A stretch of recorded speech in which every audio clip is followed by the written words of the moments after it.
What's up, Charles? Hey, good evening, Mel. What's up, man? How you all doing, man? How you doing? Doing fine as could be. Things could be much worse, but I guess right now everything is kind of sort of plateaued in some areas, depending on what you're looking at. For the most part, everything's a-okay. How you been, man? Doing good, doing good. Lot better today. Lot better today. So, um, yeah, my stepmom got COVID, or and my dad will be on shortly to. He just posted an update. I wanted him to do the update, and but yeah, I kind of wanted the village to hear it because I wore this shirt because we saw the miracle happen with Bernard and his daughter, and we saw the miracle happen with my dad, my stepmom last night.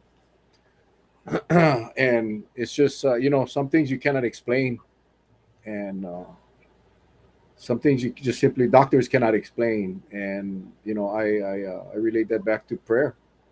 I relate that right back to the power of prayer. And this village, what's up, Jay? This village has never let us down, Charlie.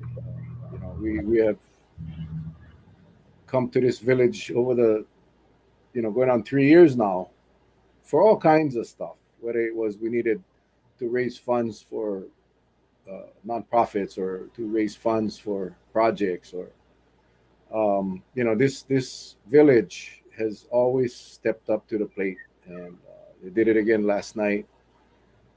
And I just want to thank everybody. But we'll wait a little while.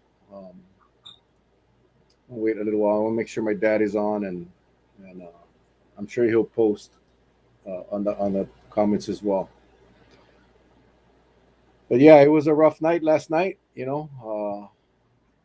This and again, Charlie, and that's why whenever it gets close to home, you start thinking about, and I wish I could ignore it, but you start thinking about all those people that constantly say this is just a cold, this is just a flu, or it's mild, guys, no need worry, it's mild.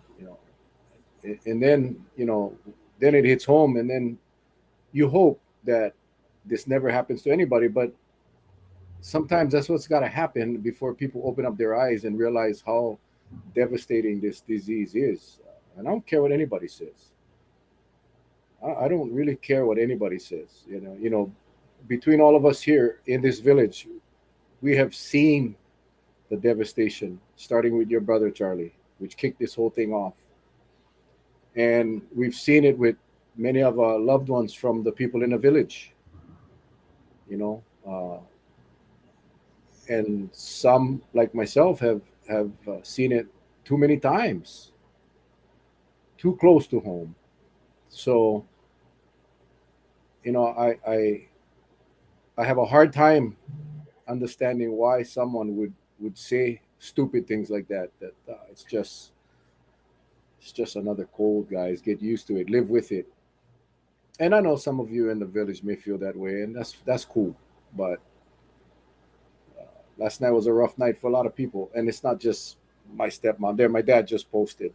My dad just posted, so he's. I don't. I know I won't be able to fit the whole thing on here, but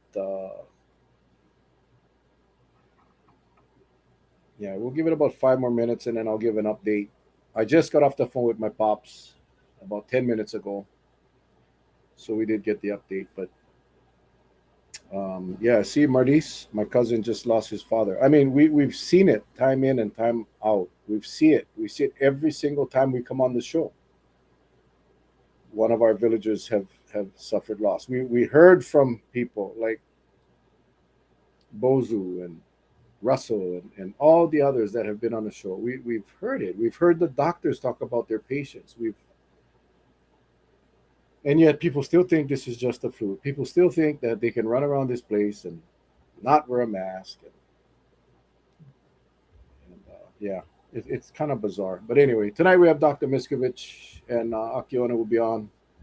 to give us an update. A lot of the doctors that we have on they're quite busy, but um, Misco and Akiona, they have a good insight of what's happening. So it'll be we see the numbers coming down, the reported cases. I talked about on Monday night. The test numbers also are dropping. So I took a spin past the Lihui Pharmacy location at the Target parking lot today, and there was like very little people there. Convention hall, very little people. So much less testing, but yet look at the deaths today. 10 deaths in the state. So the case counts are one thing, the positivity rates are another. Again, we talked about this on Monday night, and until we get accurate data, it's very hard to make a determination whether or not. I can tell you this: when my stepmother went to the hospital, she was in ER. They could not. There was no room for her. There was no room. They had to send her to another hospital, which one COVID bed opened up. So, to say we're peaking and we're getting out of this thing, it's just, I think it's irresponsible to say things like that. But we'll talk to the doctors about that tonight because it's, we're still in a pandemic, still in a pandemic. Well, I'm just thinking of, I'm just trying to think because after a while, once I get tired of something, you either gonna do something drastic and you're gonna regret what you're gonna do. And I'm just at the point where I'm gonna try something different because the path we're going down ain't changing anything, and I know we're gonna continue to get frustrated, and I don't want to be frustrated anymore. It's hard enough that you work all day and you think about this. Um, the the amount of people coming in, to me, it seems much less, and the numbers weren't that great. So I don't know what's happening. Um, I worry for the employees that work down at the airport. They're constantly in contact with new faces all the time. But I wish there was, another thing that we could look at and how we can approach or tackle this. And I think we have to rely on patience and wait for the elections because that's the tall telling sign of whether or not the ones who have led us down this path, minus the governor. So from the governors, the lieutenant governor on down, those who kind of led us down this path, only this election year will tell us if they get a thumbs up or thumbs down. And so, that's what I'm looking for. And I can tell you, November couldn't come any sooner. But again, you have to wait for it. You got to be patient about it because like you, I think all of us we want to fight, but sometimes it takes a toll on us because it's like we're fighting a boogeyman. You don't get an immediate response when you fight. If you knock somebody in the face, you yell ouch, ooh. You're gonna hear a big thud when they crash on the ground. You get that you get that sense of satisfaction with what's going on right now. We're punching in the air, and I wish there was something else, another approach we could take, just short of, you know, I think keeping our sanity and writing this thing out and getting everybody ready for these upcoming elections because, like I said, there'll be a telltale sign of what's to come. And I don't have to say it, but you folks out there, you know that if you vote back in people who are the same old, then everything that we've gone through for the last 2 years, you might as well just change the channel because things won't change. And I think what we're all looking for is some kind of positive change on how we handle something like this. I think the regrettable thing is the state went down the wrong path, and this is just one person talking, and I don't know how many of you out there agree with me, but the state went down the wrong path. It didn't protect its citizens. It didn't protect its children. because we're getting a lot of them getting sick. It's easy to say, well, it's expected. No, it's not expected. I don't think when a plane crashes, you cannot tell me, well, it's expected. No, it wasn't expected. So just like this virus, it's not expected.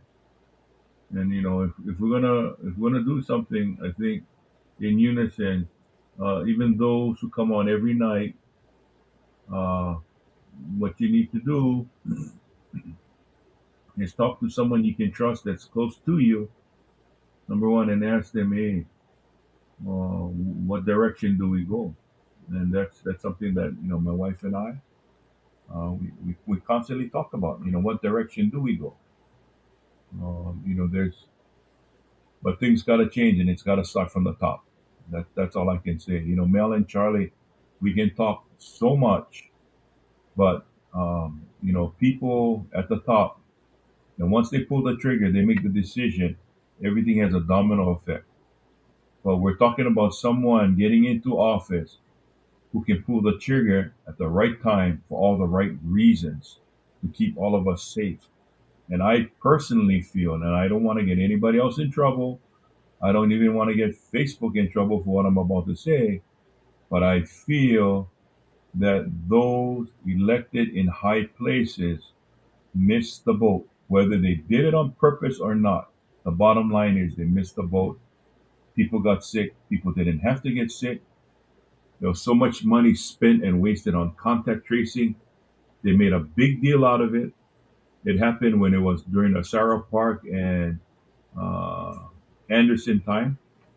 And we always asked about releasing information, where it was. We're not asking about the person's name. And they said that was all HIPAA. And next thing you know, we found out that was BS. Next thing you know, they brought in a whole convention hall full of people talking about contact tracing. And it was done just long enough until the bugger and grow limo. Once the limo was growing, you never have contact tracing anymore. And then the whistleblower thing came about. People got caught with their beverages down. Bingo, what happened to them? One slap on the wrist. Did anything happen after that? Nothing. Zero. And Scotty, I think what you're talking about, the top is Washington. No, the choke point is here in Hawaii. So don't bring Washington in, Scotty, okay? That's all I'm going to say. Because we can get a lot of support from Washington. But once it comes to Hawaii, the choke point is at the governor's office down. We all know that. When you get millions coming into the state and just the top officials are squandering their money, what happens? That's all I'm saying. So please don't tell me it's Washington. You have the right on that opinion, and I have the right to say what I just said. I care about you, Scotty, but tonight is not one of those nights. We're just trying to find a way to cope with this thing because we're getting burnt out. We're trying to keep the fire burning, and we only have so much fuel left. So, Well, but I anyway, Mel, was. how you been? How you It's a great way to start the show. Um, uh, you know, there is nothing stopping our governor, our been? lieutenant governor from doing the right thing. So I will agree with you there, Charlie. I don't really care who's in the White House because Yeah. with as far as COVID goes, as far as preventing COVID, isolating COVID, stopping COVID, every single thing is in the square white building in Honolulu, at the governor's office, at the Capitol, with the legislature. I can tell you, and I really don't care if anybody hears this, but I will not vote for anyone in any office that didn't stand up for the people during COVID. And right now, it's no one. Kaikahele, Kaikahele was the only elected official so far that has actually stood up. But I am not voting governor, lieutenant governor, senate, house, council, mayor. I am not voting for anybody that did not stand up and speak out for what was right. I'm just not.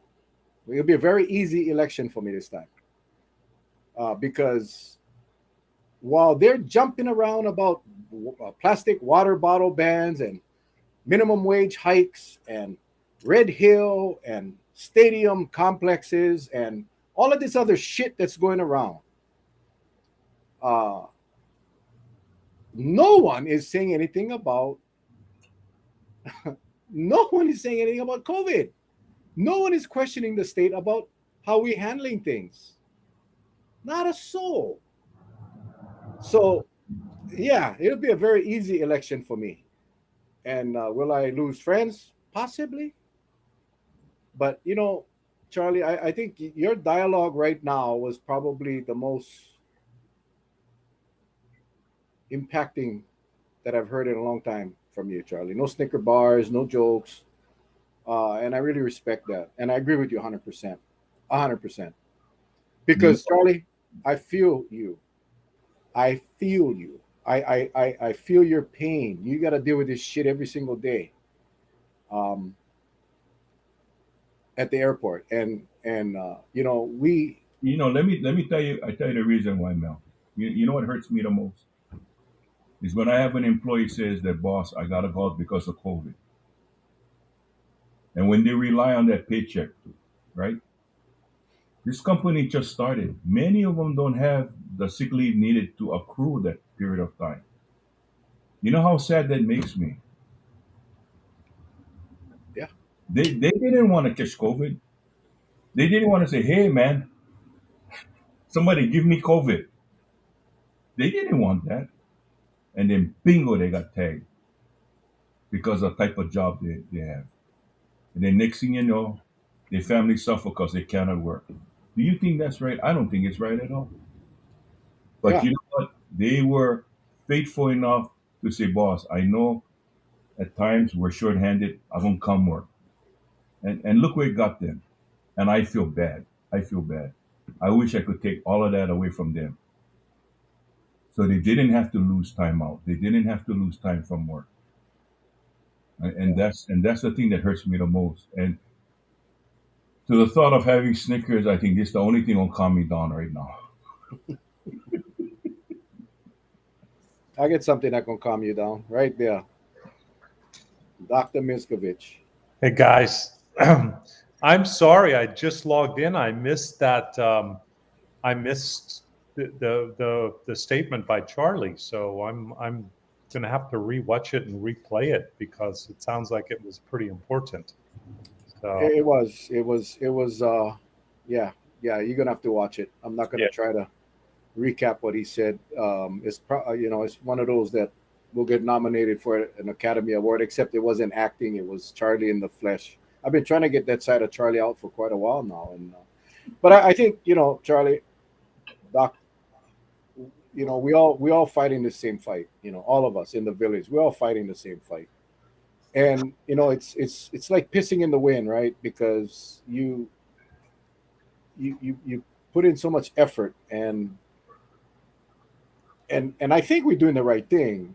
I believe we're doing the right thing, and yet it there is no you don't how you reap what you sow. Well, we've been sowing the crap out of this thing, and we haven't reaped much other than building a wonderful village and meeting a lot of friends, which I would not trade for the world. But the bottom line is attitudes haven't changed.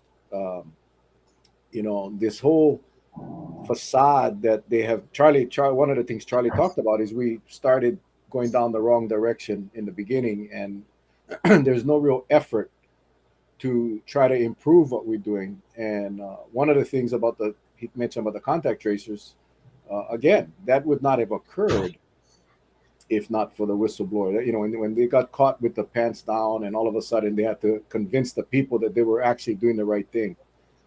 But if you go back and I cannot wait for the day that we can have all of the panelists on and all at the same time, and we'll just talk about what they remember about COVID. It's too early to do that because COVID is still here, and it's going to be here for a while. But it'll be interesting to talk about how they handled unemployment. I mean, Kai Kahele said it best. I think he said that our state squandered many opportunities to keep our people safe. That's exactly what he said, and that's exactly what happened. And rather than own up, own it, no, they circled the wagons. They kept people quiet that felt differently, and they put out Josh Green as the liaison because he gets the free airtime to really put out this perception that everything is okay. And so anyway, well, Doc, yeah, I wanted to wait till we had more people on before I could just. Yesterday, my dad in Washington, he's on the call tonight, and he did post a mahalo post for all of the prayers. But let me just real quick, give me 2 minutes. So yesterday, my stepmom was at home. She had a hard time breathing. My dad took her to ER. Long story short, COVID had just pretty much devastated her lungs. It was in her lungs. It was her oxygen levels dropped into the 80s. There were no rooms, Doc, Oh my available. God. There were no rooms, so she was in ER while they're trying to find a neighboring hospital. Well, they found a neighboring hospital that had one COVID bed open up, so they got her over there. They told my dad to go home because while he could be at the hospital while she was in ER, oops, sorry, in ER, he would not be allowed to go with her in the hospital while where they put her in ICU or in a regular room for that matter. The hospitals are closed, no visitors. So I'm going home. I'm trying to hold myself together. He gets home. He drives home, right? He gets a call from the doctor saying that they don't think she'll make it through the night. And my dad I had never seen my dad that way. I mean, he couldn't talk. And he asked me to call my brother, my sister, and my other brother on the Big Island. But earlier, I had sent out the prayer requests. And our village, let me tell you, village, you guys prayed and sent the well wishes. And I honestly didn't think she was going to make it based on what my dad had told me, that this thing had ravaged her lungs so bad that they didn't think she was going to make it. So this morning, I checked my phone and looking for that terrible text. And I get a text from my half sister who lives in Washington as well. And she texts and she goes, I just talked to the doctor. Mom is doing fine. They took her off the BiPAP machine. Wow. There is no explanation, Doc. Prayer. Doc, Prayer. there is no explanation. Other than the prayer. Yeah. So I just wanted to say, on behalf of my dad and my stepmom and my half sisters and my real brothers and my sister, and thank you guys. No, she's not out of the woods yet. She's still in the hospital. She is out of ICU, but no explanation. So I just want to say thank you to all of you that did that, prayed, sent the well wishes. And my dad is on. He's on. He's probably crying right now. But she has a second chance, and we continue to pray for her to recover fully. It's going to be a while. But I just wanted to get that out to thank all of you, and also to say that, Doc, and this is where I kind of want you guys to chime in, because you've seen this shit for 2 years. I told my dad this, spoke right before we came on the show. I said, the reason the doctor told you that, Dad, is because they see this every day. They see people come in with the same condition that Mom had, and they never made it. There was no reason that she should have made it, because her lungs was so devastated, completely filled with liquids, fluids, and they had to put on that oxygen machine to clear out the carbon monoxide, or carbon dioxide, whatever the hell, carbon something. And this morning she's fine. So I just want to say thank you, and I just wanted, and that's how I started this tonight. Was, it just bothers me when people continue to minimize this disease, docs, and keep saying this is mild. This disease is not mild. The symptoms may be mild, but the disease is not mild. I don't give a shit what anybody. I don't care what Josh Green says. I don't care. The disease is. It's like I told my dad this. I'll close with this. I told my dad this is like cancer. Some cancers have no symptoms. Does that mean that the disease is mild because you don't get symptoms? It's the same damn thing. So I just don't want to hear. I just don't want to see any comments tonight about it's just a cold, it's just a flu. Live with it, because it just hit too close to home for me too many times, and I don't see anybody go through that. So I'm sorry, but thank you for allowing me to share that. But love you, Dad. Um, you know,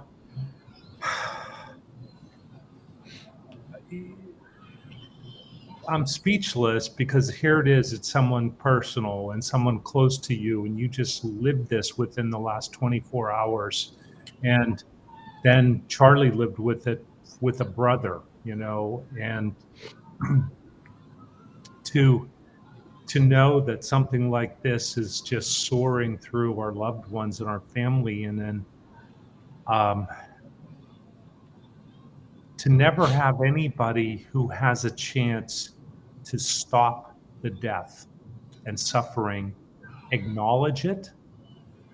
It's just, and I'm going the whole ways up. I'm going the whole ways up to our federal government, and all through the talking CDC heads, and then you go down into the counties and states and governor. There's more talk about e- economic fallout, I think, as a whole, versus the real true loss of life, and then the suffering that's going to occur. And we have so many listeners here that talk about long haul COVID, and we're just getting more and more data out about the long term disability. But to have a family member, and then listen to what you just said, Mel. I would really want to know how her not being able to get a bed in that hospital also affected her prognosis. Did she get to that point and worsen because she couldn't be admitted because the hospitals are overrun? I mean, that would be one of the questions I would ask. So once No, again, they actually got her to a hospital relative. I mean, longer than we wanted, but she did get to a hospital within a few hours. But it wasn't in the hospital that she was at. She had to go to another hospital. But and that was because one opened up while she was still in ER. Now, how does either someone died or someone got moved out of the hospital? The fact is that this all across the United States, hospitals are saying the same thing. They don't have room because they're not just treating COVID people, but they needed to find a COVID room in a COVID wing for her because it takes specialty care, special facilities, and that was the dilemma.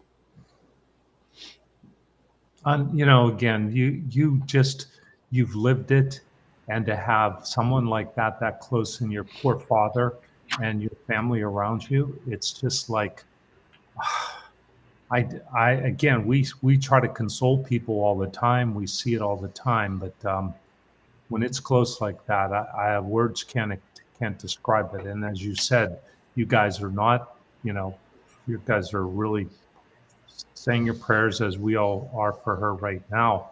But God Almighty, when it's so close like that, what do you say? It's just such a sign of the times. And as we're seeing, like, the people who didn't make it, and we're seeing the statistics from our death tolls in the United States right now, you realize we're still just soaring as the worst country of the modern world when it comes to stopping people from dying. You know, can I can I share something with you? And I think people don't realize this. We try to be educational. So this is just an educational thought. I've been on that end when I was getting ready, when I was getting willed in to go have my open heart surgery. And think about this: the only chance I had was to spend that slight moment with my wife and my son. And as they push you in the bed, you say your last goodbyes. So the question enters your mind. Even if you try to stop it, you cannot stop it. What enters your mind at that point is, if I don't ever wake up, Will I be able to see them and what they're going through, or will I be able to at least say goodbye for the last time? You don't know. And so that's why they try to make you as comfortable as possible. And I was at the point that I really didn't care about being comfortable. I just wanted to know if my family is going to be okay if I don't make it back out. Because for me, the prognosis was bad. You know, when they tell you, Mr. Yona, we're going to give it the best shot. I mean, when somebody tells you that, I just say, hey, just be real with me. And they tell you, we're going to give you the best shot. But we got to tell you right now, with all the blockages that you have, 8 of them now, we're going to try to harvest as much as we can, and we're going to do the best that we can. And once you come out, the rest is going to be on you. And they tell you, we believe you're going to make it, but they honest with you enough to tell you there's a small percentage that you may not.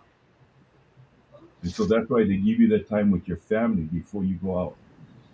So people out there, they don't realize it's just like with COVID. If somebody's breathing, trying to get air, and they don't know whether they're going to live or die, just put yourself in the shoes of the survivor, like Mel's dad, looking at his wife like that and just wondering, is my baby going to make it or not?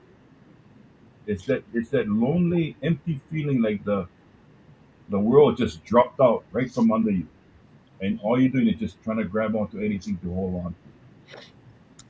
And I Yeah. think if people get that, they put themselves in that position just for a slight moment in time, then I think they'll get a better understanding of what COVID is doing.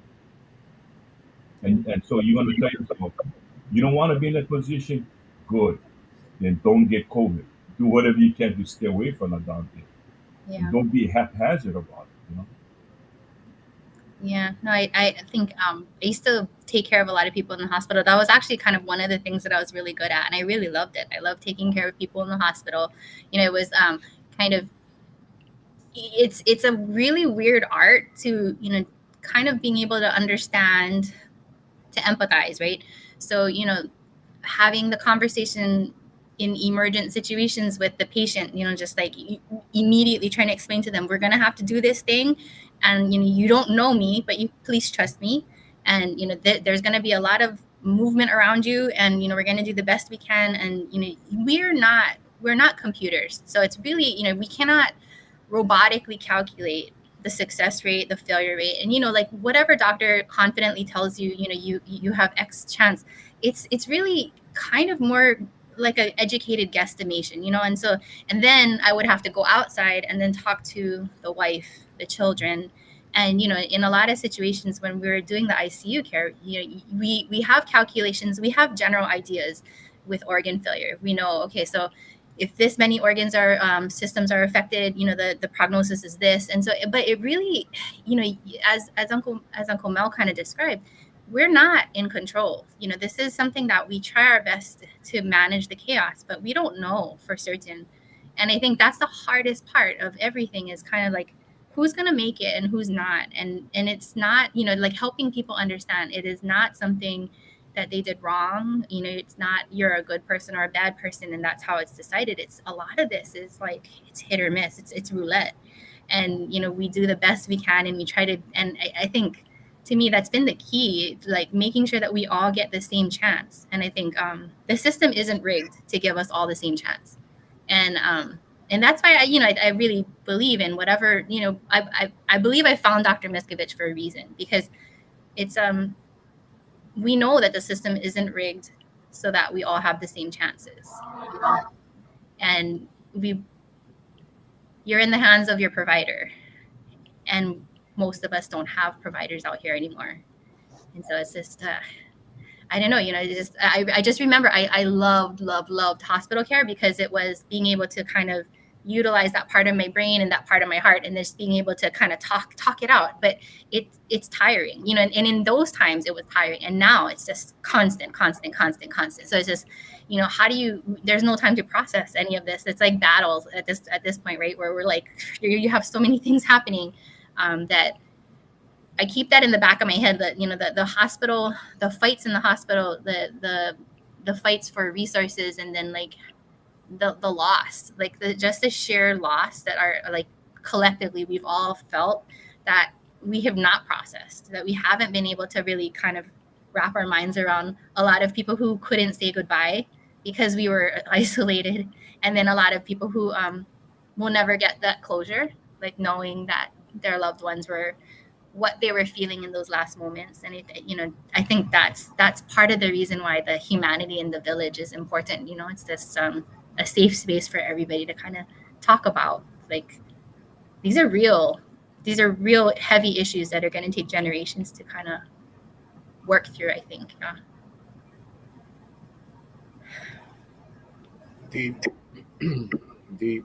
You know, Dr. Miscovich, I saw your post a day or two ago, and it was talking about how bad the United States is doing as it relates to COVID deaths. And I mean, when you compare our supposed top-notch healthcare systems compared to many of the other countries, why is it that our deaths, hospitalizations are so much higher than in some of these, I don't want to say third world, but less developed countries, or um, countries that may not have the quality of healthcare that we do? What is it? Well, actually, that was a very good dialogue I had, and thanks. I know a lot of our listeners here were contributing, and I was just put these 4 very telling graphs out that shows the fact that the United States has now, you know, again, the highest death rate per 100,000 in the world. Our Omicron death rate is double or triple what the rest of the countries are showing, which is just unfathomable. And, you know, then you combine that with what's our booster rate. Our booster rate is still not even really at 30% across the United States. And, you know, we're probably 50 to 75% lower than the rest of the comparative wealthy countries. And hospitalizations are like double what anybody else is. So that's what my question was. Why? Why is this? Why is this? So I will tell you that the informal survey we did, plus taking the national data and the worldwide data, since I'm about 2.5 hours away from CNN again tonight, it's number one, distrust in government. That seems to be the number one thing. Now, I will combine that with another common theme, which was basically lack of leadership at all levels, with a lack of leadership where there is a cogent message. There, you know, you take this from the whole ways down, and I'm being apolitical. It happened in the Trump administration. It's happening in the Biden administration. I think that one of the things that I'm going to probably, if they ask me about it, we're still bouncing back and forth what they might want to talk about tonight, is if I have to put one big target out there, which has to, you know, because I was going to say on tonight's show, I'd love to have us talk about going forward. What do we need to do moving forward now, being where we are? What do we need to do to get through the next 2 or 3 or 4 waves of COVID that we'll have, and prepare for the next pandemic? And I really think long and hard and deep about these things, not being political or anything. And one thing at the top of my list has to be redone. Like, it's a teardown, and that's called the CDC. The CDC has failed the United States of America. They are not prepared to deal with a pandemic, and it was proven. Interestingly, there was another article that we just had that came out that basically showed that pandemics were something that we knew could happen, and there were pre-COVID rankings for which countries around the world seemed to be the most prepared to to handle a pandemic. Okay, guess which? Number one, U.S. Number two, United Kingdom. Yet, like a perfect example was number 74 was Vietnam. Well, Vietnam kicked our ass with how well they came together and handled this, as did many, many other countries. We are the worst. We essentially are the worst country in the way we've handled this pandemic. So if there isn't moving forward some type of evaluation to really, really seriously look at what did we do wrong as a country, there's a massive problem. There is a massive problem. So I think, communication was horrible, lack of government, lack of leadership, the talking heads that kind of came together that didn't have any medical background. I mean, the most of the talking about COVID has been dominated, except for like Fauci, who's been on a lot, and then that Wazolinsky, who should have been gone long ago from CDC. It's almost all been political people. And, then they'll bring people, I get to come in and other people get to have time, but who dominates the conversations? We know who dominates our conversations. It's in more recent months, Rick Blangiardi has totally controlled the microphone, and Josh does too, but Blangiardi as a non-medical person is way out in another world. All he cares about is money, and business and money, and has made so many false statements about COVID. It just makes my head explode. So I think those are the biggies.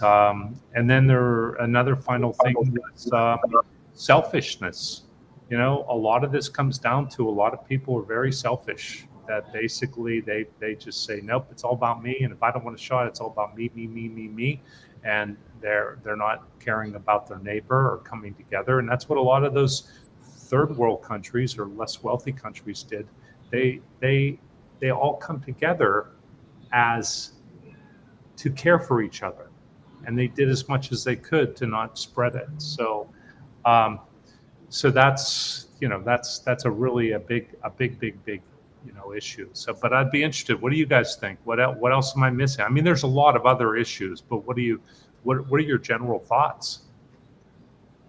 Well, I think for me, I would like to see from this point going forward, because we know that, and earlier in the speech that I gave is this state is at a boo-hoo point.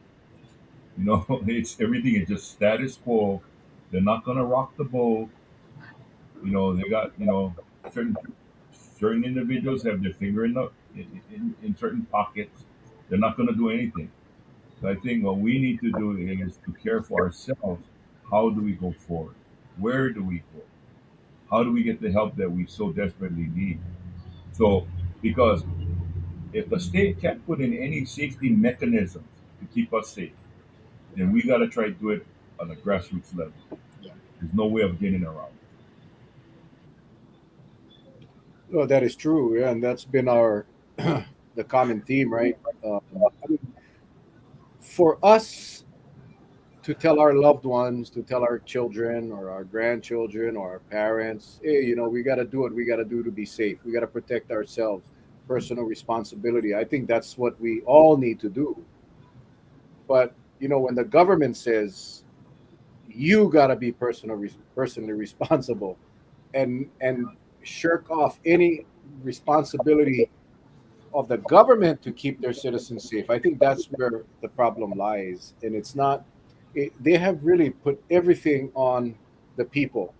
They even go as far as blaming the people when we had spikes. Yeah, whenever we had a spike, they would always tie it to returning residents or people that got together for a holiday or a birthday or a wedding or New Year's or Christmas.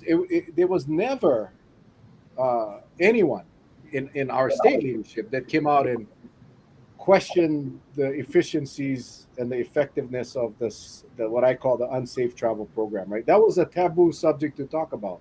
Every single one of them, if it was brought up, said it was working. Well, we all know it wasn't. So I bring that up because Charlie, you asked what do we do? We as a village, yeah, we continue to share the information that is important, and we also tell our friends and loved ones that don't watch the show or don't even know we have a show to let them know what they need to do to stay safe, which is wearing a mask and doing all of those things. But the government is responsible for doing the systemic changes. Like exactly what Blangiardi failed to do. Right, he actually is encouraging spread of the virus by opening up capacities, removing social distancing requirements. I honestly don't know what medical expert would say that is a wise thing to do. I just don't. I don't. In fact, even Dr. Char uh, spoke against that, did not support that.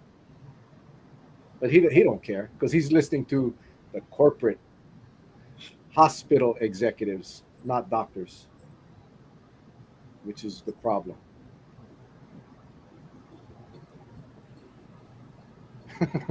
Sorry. I did want to. I did find out that I won't. I'm not gonna bring that up. I said maybe I'll bring it up later. But anyway, Akiona, what are you thinking? You thinking something? I know you're thinking something. Hey, Doc, Miscovich, you gonna be on CNN tonight about what? What you gonna? You gonna be? What are you? What's your topic tonight? Um, they haven't really given me my topic. So sometimes they do this to me. I wing it. I just go on and they just start asking me questions, and it's freaking live. So it's hard. Uh, so I don't know. I have no idea what they're going to ask me about tonight. So, but then again, you guys know that I'm prepared. I spend my whole day. I spend 3-4 hours a day researching. Um, and okay. Hey, they just sent me. Topics tonight will be starting to discuss the fact that European countries are easing restrictions, and the French health minister says the country has passed the peak of the fifth wave. And then they want to know what other additions I have. So I'm going to say, talk about why they don't have Mel and Charlie on. So. Well, this is like the scrimmage. This is like the scrimmage before the game. Yeah. Yeah. We get the kind Get the blood pumping. Get the yeah. Yeah. We don't have nowhere near the audience as CNN, but I would say we have a damn Oh, very important village that we love. I will and take this care for. audience in a second, man. I love this audience, because they're real. Not saying, I'm sure we have great audiences around the world, but I mean, just in general, this is the heart and soul of what makes Hawaii so special, and what makes everybody here special is they care. They listen to this show because they care about what's going on.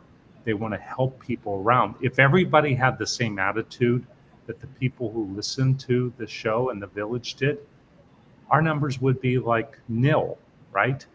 Because this isn't a show where people are sitting there going, "Oh, it's all about me, me, me. I'm going to go spread it everywhere. If I got a fever, I'm going out because I want to go out." No, they care. They care. That's what it is. But that's like, why is it the village? Because it takes the village, right? That's how we care about each other. When someone's down, we lift them up, and so I don't know. I'm never giving up. One of the things that to talk about where are we and what's going on, and I'm prepared for this because once again we're going to have. I'm sure I know what I'm going to say. I'll be frustrated. I'll be using my hands on CNN. It's like, how many times do we have to do this? We just finished our fourth wave or fifth wave, and then we're dropping all restrictions where people are being given this false sense of security, and then we'll wait too long before the next wave comes, which will lead to more death and will lead to more spread of the disease. Come on, people. Come on. It's just like, we sure, can we say the numbers are going down? Yeah, they are going down. But in the same breath, if we're telling people where we might be easing up restriction, we need to be looking them right in the eye and saying, but we do know there will be another variant, and we do not know how severe it is. We already have the BA2 variant. So be prepared, people. Don't let your guard down. Still social distance, still wear your mask, still be careful, and go out and get your boosters. That's important. Stand in the same sentence where you're reducing your restrictions, you damn well better be showing them how successful the vaccinations are with the boosters, because the data we have now, like especially in the last 2, 3, 4 days, it is through the ceiling how successful the boosters are. 97 times chance of that you will not die, 97 times the reduction of death when you're boosted versus people unvaccinated. It's just unfathomable that we still have people sitting here and look at we passed 10 billion vaccines, 10 billion, right, that have been given around the world. They're saying, Doc, check out George's comment real quick before I take him off the screen. Can we get Misco and Brown side by side with Ige, Green, and Blanchard in the Star Advertiser spotlight? That would be epic. Promoted as a round table, but really it would be an ass whooping reckoning. I would rather them on. Could I do a cage match? I mean, I would support that. I feel. I did want to say that I think a lot of the problems I see what's happening today is there's this level of comparison. You got two people side by side, and it says, well, this person caught COVID. It didn't look so bad because nothing was wrong with it. So this person thinks that, oh, I guess when I get COVID, I'm going to be the same way. We don't know. It's like two people ready to jump in the water. One knows how to swim, and one only watches people swimming on TV. And because they've never been thrown into the pool with no lifesaver on to really feel what it's like to start swimming to save yourself, when that time comes, guess what's going to happen? One of them is going to drown and die. And I think we're in the same predicament because everybody's doing this comparison. Yeah, the person down there, they got COVID, nothing happened to him, so nothing going to happen to me either. But, your internal organs might be totally different from this. When you get it, you might get it really bad. And then, it's going to be those, oh, shit, I should have taken precaution, but too late, Terry, too late. Well, yeah, and that's why it depends on the people, right? So it's like, I do realize it's human nature to try to minimize things and try to, when you're scared of something. And so and that's what we're seeing. And, the hotel workers too, where I think I was reflecting on this with DOH has a call center for the home vaccinations, and they're super helpful. They're very, they try to help people find resources, right? And so I was telling them 80% of what we do, the value of what we're doing right now is really just talking to people and telling them exactly what you said, which is it's reliable information in a way that they can understand, and encouraging them not to do that, right? Because it's, they're afraid, they don't understand, and then they'll just find the best example of what they believe and then just run with it and make some reckless decisions. And so, what we're saying, the more reliable, the more compassionate education and support we can get, the better we are, because those people are not meaning to do make these silly kind of connections, but it's in our nature. We want to be less afraid of the scary stuff. And so us explaining to them hey, no, it's roulette. You might actually you might be the one on the ventilator. How many people that I knew that were super healthy that are still suffering from long COVID. The first 2 waves, it was all the healthy people that were, for some odd reason, they'd never been sick, and suddenly they were having, they were prone position with high flow oxygen, and it was boggling our medical minds. And I told them this is us going to school for years and years and years to understand this, and it's still stumping us. And so don't do that, don't do that. And but it's really just having that network of people to look to their left and right and tell the people next to them don't do that, don't minimize it, right? Don't assume you're going to be okay. As an investigator, I felt this at one time where I had someone drawn in Makapu, right? And I talked to the family because I needed to kind of extrapolate backwards up until they led up to the person's drowning.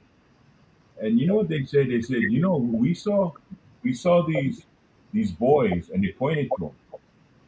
And yet I looked at the boys and I said, they're accustomed to Makapu. So this loved one was looking at the boys, and the boys made it look so easy. So he jumped in the water, and he got clobbered and he drowned.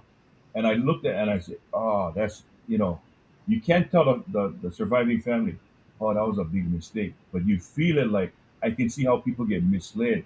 They're Yeah. gonna look at something and they want to try it because they're making it look easy. But that's just years of experience Yeah. tangling with dangerous conditions. And this person from the mainland probably don't even live near the ocean.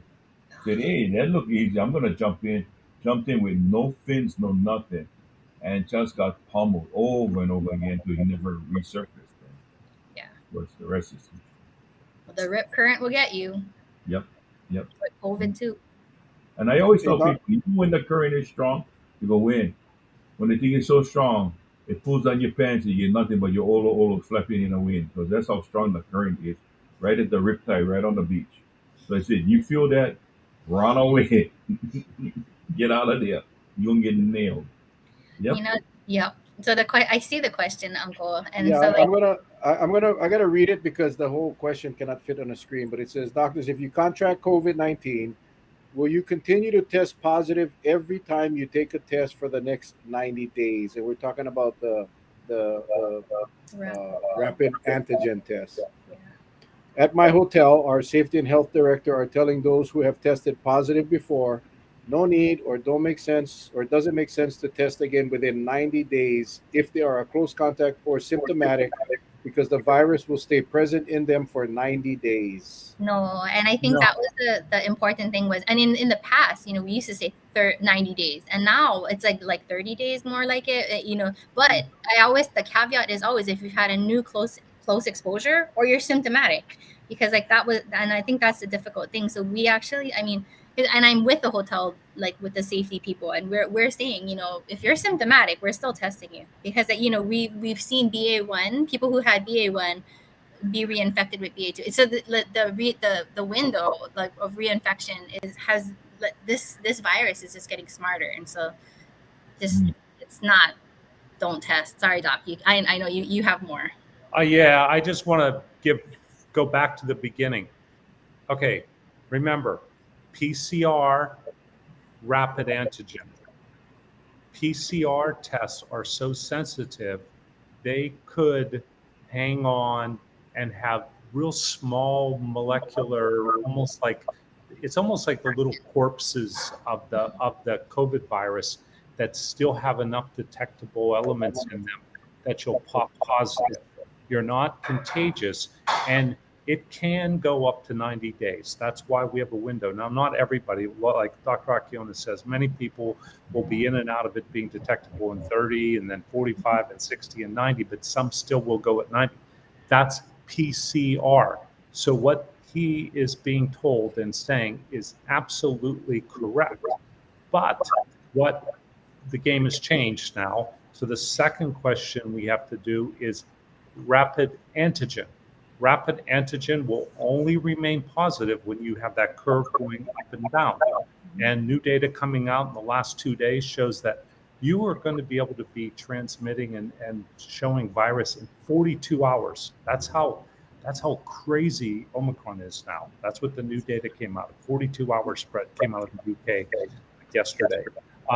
So once you're not shedding that virus, and then that rapid antigen will be negative. So people, like as Dr. Akiona will do, and we'll all do, is that's why if you want to see if people are safe to return, you say get a test at day 5 or day 7 to see if you're negative.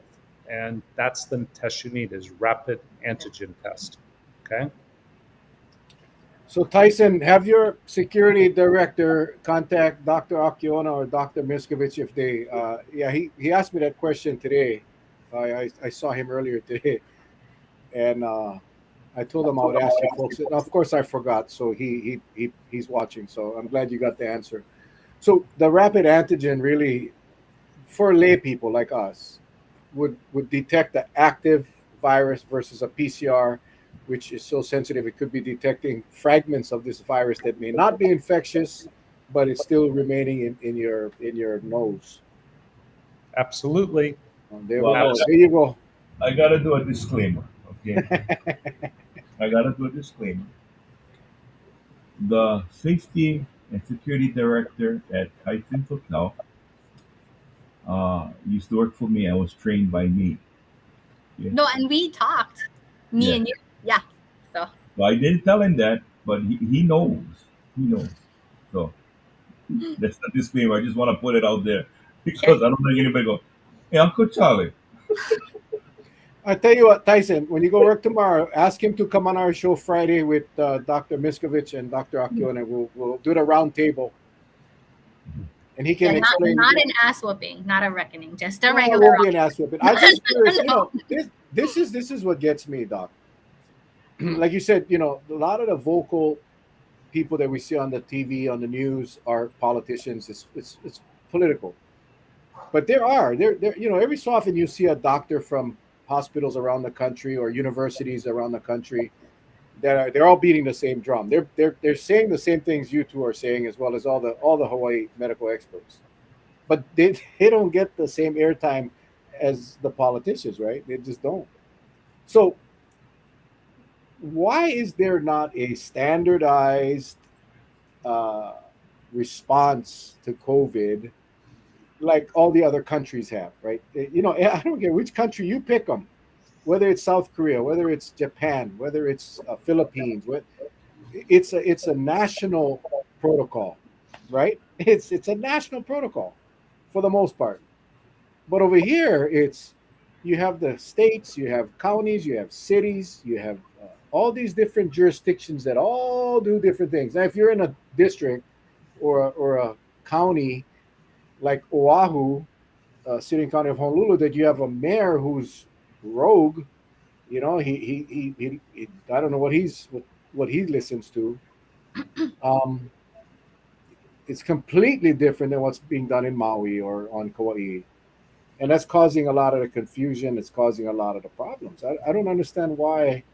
And somebody like that boss, that security director, he should be getting the same information as it relates to return to work programs as any other hotel in the state, regardless of which island you're at.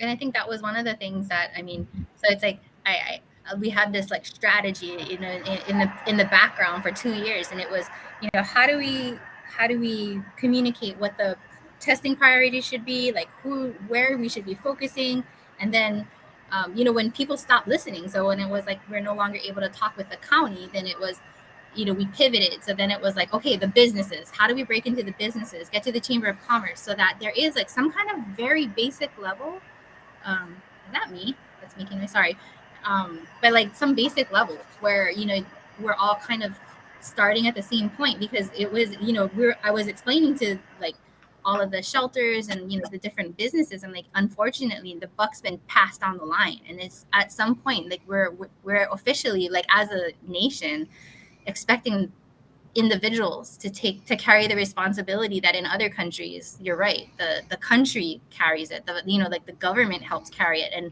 it's just been passed down the line, and traditionally speaking, a lot of us are pretty like marginalized and kind of just left behind, and a lot of us are disenfranchised. So then it's just kind of like, now you're going to have to carry some of that responsibility, and how do you like prop it up? And I think one of the things on the Big Island is we're used to this. We're used to kind of trying to connect the community and try to like make do with what we have. And then it was just kind of, how do you and like implement some kind of baseline something in the face of complete vacuum of responsibility? And then I think that was part of the reason why, people viewed us kind of weird. They're like, why are you doing this? I mean, nobody else is doing it. And, like with kind of some suspicion, like what's in it for you guys? And really nothing's in it for us. It's just, we want you guys to be safe. But it's been frustrating because I think individual businesses have seen this. They understand. They're like, shoot, we have no safety net. We have to be the safety net. And then like they have to teach their employees, you guys are your safety net. Like this is, we don't have anything. And then that slow realization that like what we believed we had, like the healthcare system that we thought we had, the political system we thought we had, it just isn't there. It the emperor has no clothes. And I think it was a little painful when we were realizing it for real kind this time. I want to let just I guess some people, and then I'll go back to the security director. I think some people don't understand the word sensitivity, because I think what you just said, Doctor Scott, between the PCR and the rapid antigen, um, it's like your security camera. If you put the sensitivity on so sensitive, every single time a gecko or something goes in front of the camera, it's going to activate the camera. And that's what you don't want, right? You want it where if a live person, so you have to adjust the sensitivity to make it more tolerable, that they'll bypass animals and stuff like that. But when somebody gets in front of it, yeah, it'll trigger it. So is with your PCR and your rapid antigen test. And I think that's what you were saying earlier, because I saw another comment put up where other hotels are saying the same thing. So if you're going to take a second PCR test, as sensitive as it is, yes, they'll pick up. If you're going to do it with a rapid antigen, and like you said, that's a telltale sign where if you do it after a couple of days, you're either going to, if you're going to be positive, then you be positive. You'll be negative, then you're negative. That's right. Right? I want everybody out there to understand that, so we can, you know, just make sure that we don't mislead anybody, because all these directors, they're good people, and they're getting pushed against the wall, from the corporate side, right? It says, hey, you become security, safety, doctor, all rolled into one. It's like a policeman, you a lawyer, judge, and every jury all wrapped up into one. And I think I don't want nobody getting a bad rap for it. They're trying their best, but for any of you security directors out there that don't understand or really have a hard time grasping, Dr. Akiona and Dr. Miscovich are always available to answer anybody's questions. So don't hesitate Are. to get on the horn with either Mel or I. We can get a hold of them for you, because we don't want you to be misleading anybody, especially the staff at your hotel. We don't want you to mislead anybody. And guys, we will. I mean, we'll just volunteer our time for that, and tell them exactly what they need to know, because here's a perfect example. Mhm. This is like COVID 101. This should have been explained by the Department of Health to everyone. There should be zero questions about this with anybody. But right now, everybody's left on their own. Yeah. It's like unbelievable. This is a perfect analogy of the failure, that we're still sitting here flopping around where people don't even know what a test means, when to take it, where to go. And those guys aren't alone. I'm not picking on your hotel security people. This is everywhere. We live this. We turn around. People have no clue, and then they don't know how to use the rapid antigen test effectively. Here's another thing that bugs me a lot, and that is those rapid antigen tests. If you do like a rapid antigen test tonight, you can't take tonight's test and go see Tutu, who's sick, on Saturday or Sunday, say, oh, I just tested Tutu. No, that rapid antigen test, for the same reason, it's only good for maybe 24 hours. And if you really want to know, you got to take another one and another one and another one. So that's the downside of the rapid antigen, is you need a serial test because of that short window it will check. But is that really well explained? Nah, it's not well explained. And they're handing this thing out like candy now, and people are Mm-hmm. oh, negative. I can go, and doc, it's these employers need to get their workers back to work. I mean, that's the reality of it. Charlie, remember several months ago when everybody was yelling to the state, "You got to open up. We got to go back to work. We're starving. They're blah blah blah blah. We got to open up. We got to lift restrictions." And I said, "Listen, I posted this actually. Be careful what you ask for, because once we open up, we'll have more cases. More cases will mean more of your employees will get sick, which means more employees will not be able to go to work, and you're going to have to close down, not because of visitors or tourists or whatever. You're going to close down because your workers all got COVID or tested positive." And that's exactly what is happening now. So they shrink it down from 10 to 5, and that helps a little bit. But more, especially with Omicron, more and more people was testing positive. More and more people were getting sick. More and more people got symptoms. So places had to close down. Restaurants, 1 week, 2 weeks. And that's what's happening. So they're trying to be creative, and they keep searching the internet until they find a policy that works for them and says, "Hey, if you're not sick, come work. You don't have to take a test because it stays in your body for 90 days." Like, really? I Yeah, know. but Really? if you take, what I know is, if you take the rapid snicker test, There we go. you be There smiling we go. all day. I guarantee you. If it's the rapid You- snicker test. Hey, Charlie, Doc. Charlie, were you? I think it was Monday. You. None of you guys were on Monday. I was by myself. I had to go solo. My dad sent me a box of chocolates, Uh-huh. Snickers, Good News, $100,000 bar, and one whole Oh, box. 100 grand is good. Oh, Oh, yeah. but it was about 88 degrees on Monday here on Oh, Hawaii. yeah. Oh, That box sat in the mail melted. truck. So when the guy brought it, it was all. It wasn't even soft. It was liquid. It was liquid. It was liquid. It was liquid. And so we put them in the freezer. And that night I had two. I ate. I cheated, Charlie. I had 2 Hershey bars, just a plate of Hershey with almond. Mhm. Well, Oh, brother, I love out you. of the I freezer. love you, but I gotta tell you, this is not liquid at all. I know. This is the real But deal. I did the right thing. I gave all of those frozen candies to Patsy to take to her work because I don't want that around the house. Because now I'm starting to get addicted to the doggone chocolate, and I don't want that. Hey, But Doc, it I was gotta ask you a quick question. delicious. Can you explain again for those who didn't join us the last time you both were on? Either of you, explain about the new variant, the Omicron B2, and how contagious it is and how rapid it starts to fester into more than anything else. Can you explain that? Because some people are asking about that right now. BA2 is between 90 to 120% more contagious than BA1.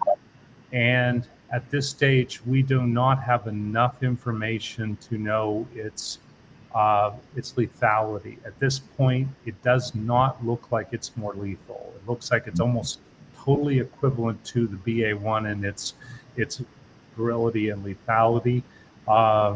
And we're really looking for. There have been some reports, but I'm not going to really push it that hard because we're still waiting for broader confirmation. Denmark is our key indicator. Is that if you get BA1, will you be able to get BA2?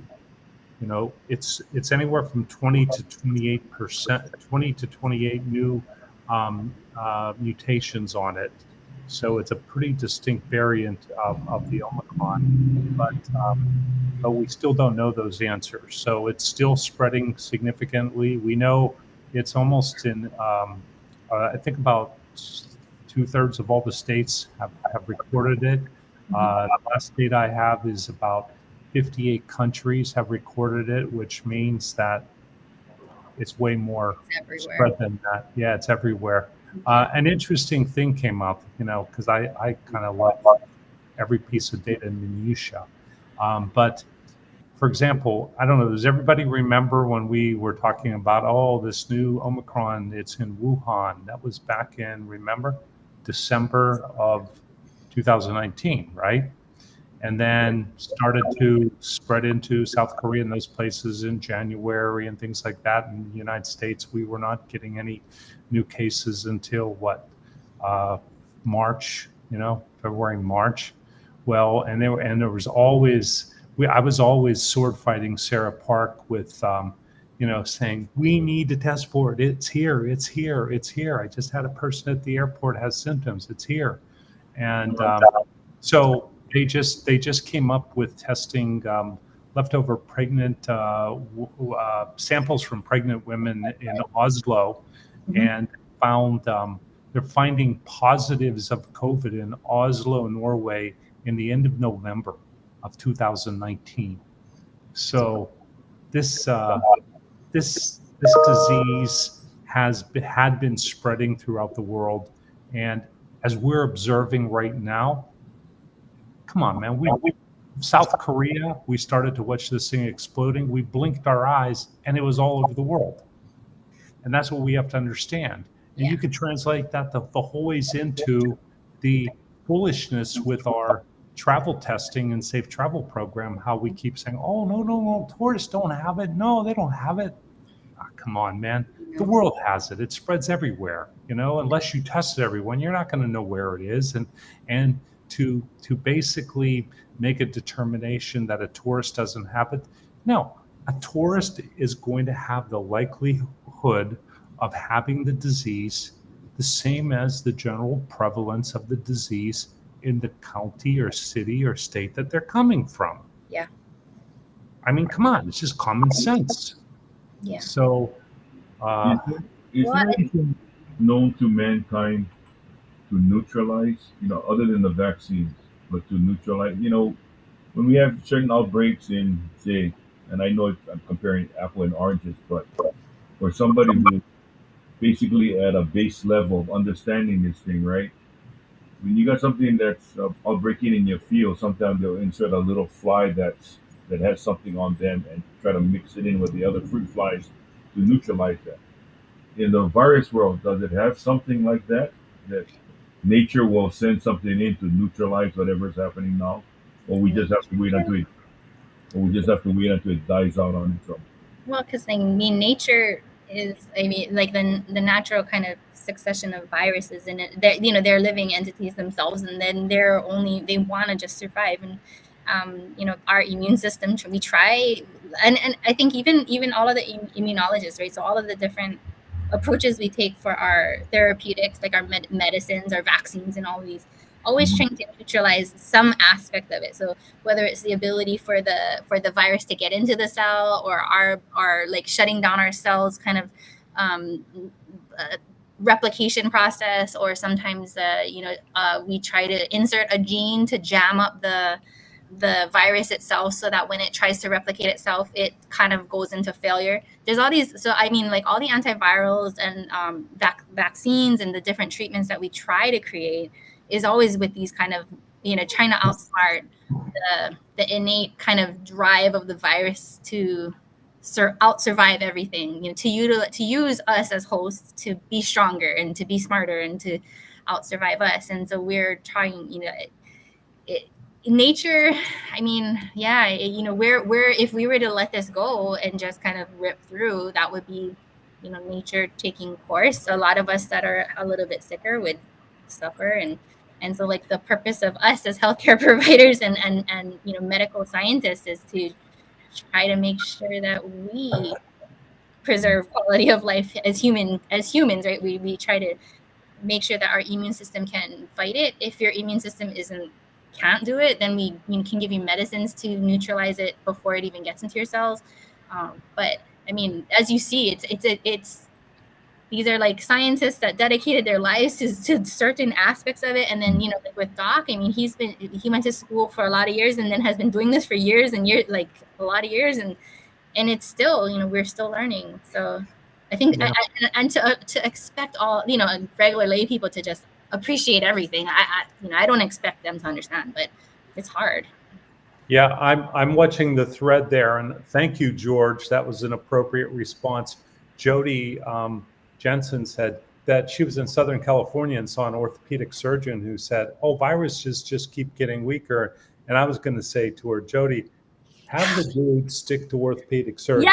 Yeah, because the orthopedic surgeons don't know much more about anything but bones. But George just responded. The first basic, for those people, and we've heard public officials say it, oh no, every virus will just keep getting weaker and weaker. Well, then, I would say to them is say, tell me about Delta. What happened with Delta? Go through the alphabet, and that's not one of the first ones. And we had the native variety, and we had alpha, beta, and then we had Delta, and it was devastating. And flu still kills thousands of people. It's like, and so the bottom line is, here's the most important thing that we need everybody to understand. And all these pseudo people who read something or whatever and start to say, oh yeah, I know all about virology. Well, first of all, this is the worst pandemic the world has seen probably in 500 years. So to use any type of comparison is not appropriate. The effects of this disease that we see in the hospital, and it's just nothing like it has ever happened in medicine. Nothing even close. It is so unique, and the way it kills you and what it can do to you, it's just outrageous. We still don't even know everything. We will not know everything, especially for the long term. What are the long-term effects going to be? We're still uncovering it. And so from that perspective, then you have to understand, how can we predict it? How can we say this is going to follow the same path? The other massive pathway that is different is Omicron. You have the native variant, and then you just keep going on, and it goes up and up, and we're at Delta, and all of a sudden, boom, off the scale, we have Omicron, totally different.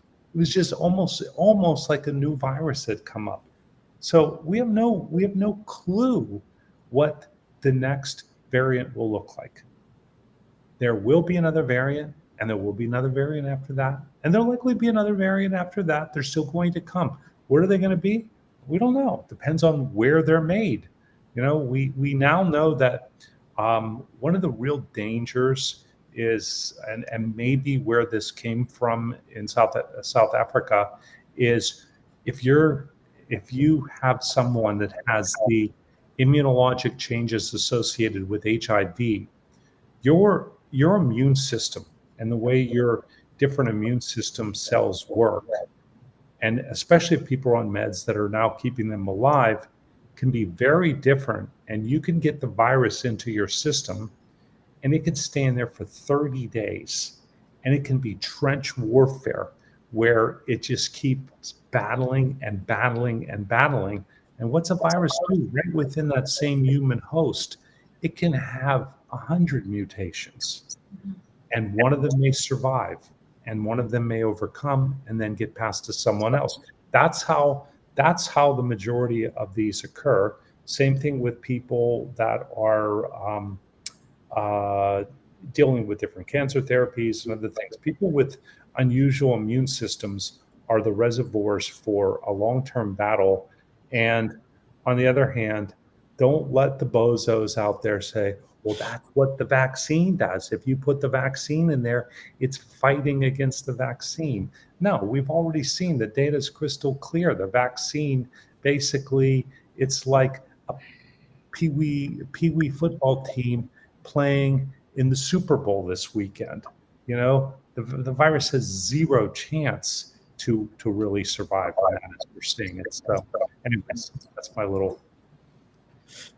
Hey, I got one more question that came over to me on Messenger from one of the villagers, and then I promise it's the last question and we'll start wrapping up. If a student has COVID within the last 90 days, why are the new school guidelines say that kids don't have to quarantine after having a close contact? In other words, a kid has COVID 3 months ago, recovered, and is back to school now. He's identified as a close contact of someone that tested positive in the classroom. Shouldn't that child have to quarantine and test? I would say so. I mean, close contact now, a close contact. So, because you can catch COVID again And Yes. again, right? Yeah. Well, I would say yes, because 90 days would be highly still Delta or Yeah. one of the other variants. So in that case, I would say yes. Now, what will be the answer to that question in March? Don't know yet, because we're still trying to determine the immune escape from the difference between Omicron 1, Omicron 2. But in general, if someone kind of like right now, we know apparently 99 point something percent of all of the COVID we have is Omicron, then the bottom line is, I think moving forward, if Omicron still is our variant that is circulating, which it probably will be as it goes back down the curve, then I would say that would be that would be probably appropriate. Okay, but not right now. I would disagree with that, as you're inferring. No. Okay. Yeah. So the close contact child should quarantine for the 5 days, and probably be a good idea to get tested before going back, right?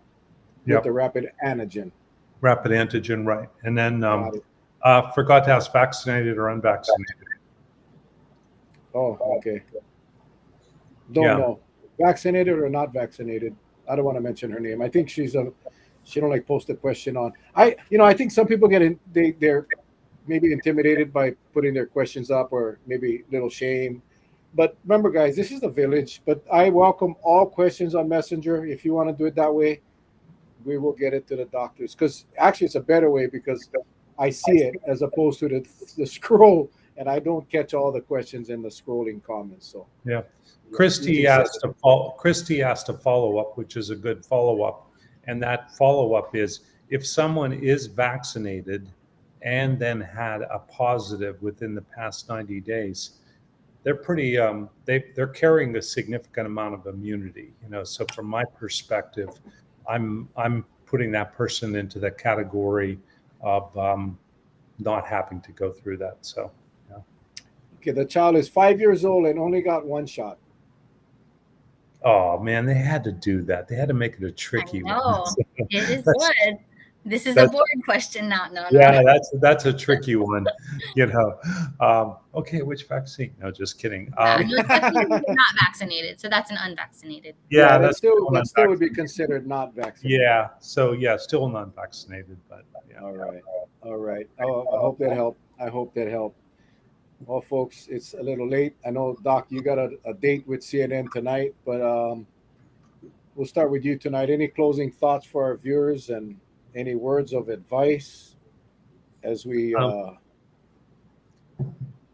off into the sunset?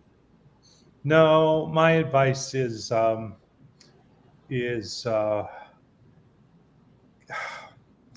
want to look forward. I want to look forward, and I want to find a way for us to be not falling in the same trap that we have as a state and as a country, that we're prepared. And everybody, please understand, are things getting better? Yes, they are. They're getting better. Are they going to get better? Yes, we're going to live through this. And if you've been vaccinated, boosted, your chances are really, really good that your life is going to be spared from this pandemic. Please encourage other people to get vaccinated.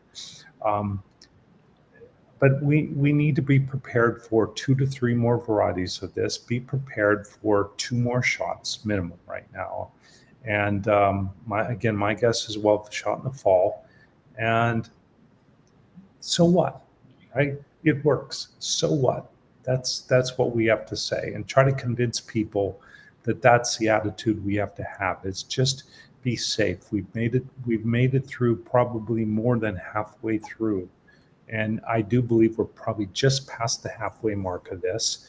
And every time we see this happening, the next surges we will see, probably, God willing, that it isn't a crazy variant. It will be less and less lethal, because we'll have more and more immunity. A lot of people have natural immunity from getting the infection.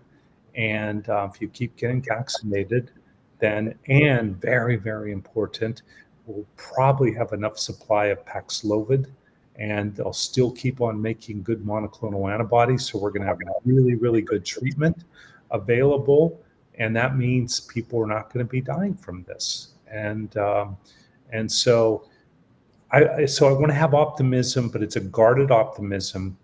And don't listen to the political leaders. Don't think of the word normal. Normal is when the pandemic's a year in our rearview mirror, and we all can look back and hug each other and say, wow, you remember when that hug was almost like off limits because of thinking we were going to get COVID? No, we're not there. That's almost like a perfect test. You want a perfect Hawaiiana test is when we can really securely hug and kiss our friends and family and even our new acquaintances as we do here in Hawaii, and not worry one iota about it. Now the pandemic is behind us. But right now, you still got to worry. We don't know. But we will get through it. And just a little bit of optimism today. But don't listen to political leadership.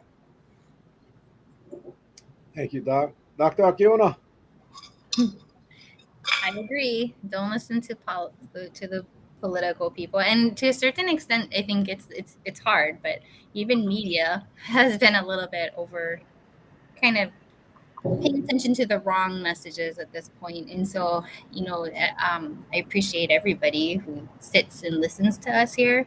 And a lot of people ask me how can we help? And so a lot of the community people have been saying, pass on the messages, let people know, help people understand that it's completely normal to be tired, to be overwhelmed, to be over it all, to feel these fleeting moments of like, oh my God, like it's just a matter of time, I'm gonna get it. But then just realize that, for the most part, we all know what we need to do. So, the distancing thing, the wearing the mask thing, calling people out when they're not wearing their mask, and then, every little step forward. Every time we get a little stronger, then we can make a little bit more kind of leeway or inroads into where we need to. And so, lately it's been speaking up for the employees. So, a lot of us, I was raised in a plantation family. My great grandpa came from the Philippines and was worked in the pineapple fields. And so, I think about all of the workers who now, we don't have plantations, but we got hotels. And then, you think the impact that shortening the quarantine had on them. So it made it so that the employer had a lot more kind of power, right? So it's, it was, now it's been about kind of speaking up and helping the employee understand, in the vacuum of information where they don't have the DOH guidance and they don't have people checking in on them and telling them what it means. If you're still symptomatic, you shouldn't, 5 days is really too short, and helping people understand these things and how to get through the process. And I think every person that then, kind of helps their neighbor or their friend or their brother understand this is helpful. Because I think, it's unfortunate, and I want to be optimistic, but I know that, the responsibility and the risk is all kind of shouldered by regular people like us. So today I feel a little bit better. So, I feel a little bit rejuvenated because I know that, we are committed to not giving up. And so we'll keep on showing up as much as people will have us. And, we are, we do volunteer our time. So if you have questions, and Uncle Mel and Uncle Charlie can find us, we'll answer questions, because I think we gotta look out for each other since leadership is not there right now. And then just kind of, as much as possible, engage in whatever process you feel comfortable in. So if that means talking to your politicians, if that means running for an office, if that means something, just whatever you can, it makes a huge difference. Because I think somebody had mentioned it in the comments. I was trying to keep up too with what was going on the side. It's like, democracy only works when we all are well informed. And so I think we can all make better decisions when we have better education. And as a primary care physician, I can tell you, when you have better education, your health is better, your quality of life, your length of life is even better. And this is why it's important, I think, to kind of have good, safe educational conversations. So thank you guys, from the Big Island. We're still here. The bookends, Kauai and the Big Island are the Yeah. bookends of the state. Charles, Well, I'd like to say thank you to Dr. Miscovich and Dr. Akiona. It's always a pleasure having you on the Mel and Charlie show. You bring a great insight, great Q&A from many of our viewers. I'd like to, again, reiterate something I said earlier. I'm like all of you. I'm just tired of all of this already. And that's natural. Okay? It's a natural thing to feel. Like Dr. Miscovich says, we need to look forward. But whatever we do from this point going forward, if we love the person to the right and we love the person to the left, let's include them in everything that we do. Because if they seem clueless, let's give them a helping hand and tell them what dangers lie ahead. But if we all stick together, the load will be much easier to carry. I guarantee you that. And I feel that, and I learned that from the workers that I have at the airport. If we all go our separate direction, it's a heavy load to carry. But if we bind together as one and help each other out, it becomes much easier. Okay? And if I said anything tonight to offend anyone in the beginning, I am sorry. It's just that tonight was one of those nights that I thought I wouldn't get that way, but I got passionate at what I said, and I mean it because I don't want anybody steering any of us down that wrong path. You don't have to do that. We got politicians doing that for you already, so you don't have to steer anybody down the wrong path. What I'm all I'm saying is, let's get on the rails and go in the right direction. That's all I'm saying. With that said, I turn it over to my brother Mel. Have a great evening, everyone. Love you all.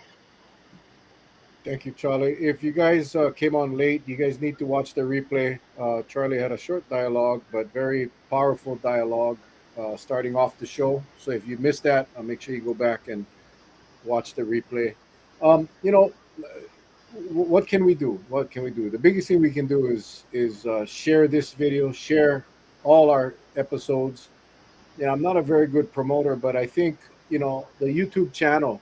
My YouTube channel has every single episode of our Mel and Charlie show. So share that. Invite people to go to my page and make sure they subscribe so they get notified every time a video goes up. But I think sharing the information is really the best thing we all can do. Yeah, yeah. Knowledge is power. Teaching a person how to fish is better than giving them the fish. You know that old stuff. But yeah, that's what we can do. We can continue to inform and educate utilizing this platform and this village. The other thing is I want to just again thank all of you for your prayers for my stepmom, my dad Tommy, who's on the show tonight. He's in the audience. My stepmom Linda. Um, I have two half sisters, Christine and Marcia. One is in Arizona. One is in Christine is with my dad right now in Seattle. I just want to thank you all for the prayers, the well wishes. You guys really boosted my dad's spirits last night, helped him through a very, very, very difficult night. And the comments that continue to flow is just helping him out tremendously. So I thank you all for that. We appreciate you guys. We love you guys. We'll be back on Friday night. Not sure what we're going to do yet. I kind of feel like we need a happy show. We might have Charlie come on and do a monologue right through. I'm fired up with some gunpowder and some sugar-free Snicker bars and just turn him loose. And we pipe that bugger straight into Hawaii News Now. Anyway, guys, we love you guys. Stay safe. God bless. Hey, good luck tonight on the show, Doc, on CNN. 10:36. I got my hit time. 10:36. 10:36 on CNN. If you guys are awake, go check it out. All right, guys. Love you. Take Thank care. you. God bless. God Aloha. bless.